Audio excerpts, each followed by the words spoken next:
Naturalmente durante l'università ho dovuto studiare, ho dovuto fare ricerca anche fuori dal laboratorio di Levi, perché dovevo fare una tesi per prendere la laurea.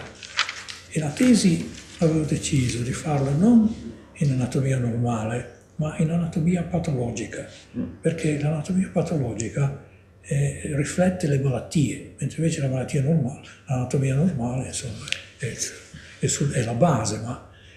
E questo appunto sono andato perciò a diventare interno a questo istituto di anatomia patologica a Torino e ho lavorato, la mia tesi è stata su alterazioni del parenchima epatico nelle malattie come la cirrosi epatica, l'ostruzione del coledoco, insomma tutte queste condizioni.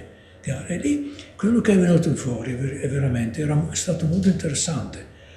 Cioè, per esempio, guardando quando c'è una forma degenerativa, molto spesso queste forme degenerative che spesso venivano attribuite all'alcolismo, ma adesso sappiamo che non lo sono, non è l'alcolismo, e più delle volte sono virus.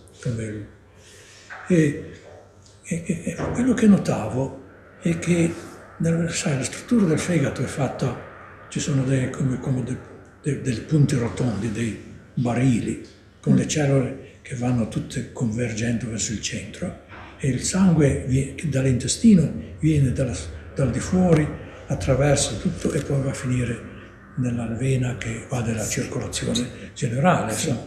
Per cui il fegato filtra, insomma, diciamo tutto.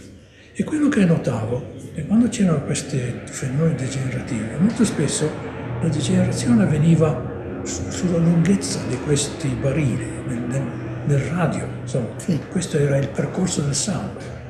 Come sembrava, appunto, suggeriva che questo era dovuto al fatto che qualche cosa di tossico fosse nel sangue derivato dall'intestino, sì, e questo poi alterasse le cellule, sì, e poi le cellule andavano in queste lesioni bivenose, come le chiamavo.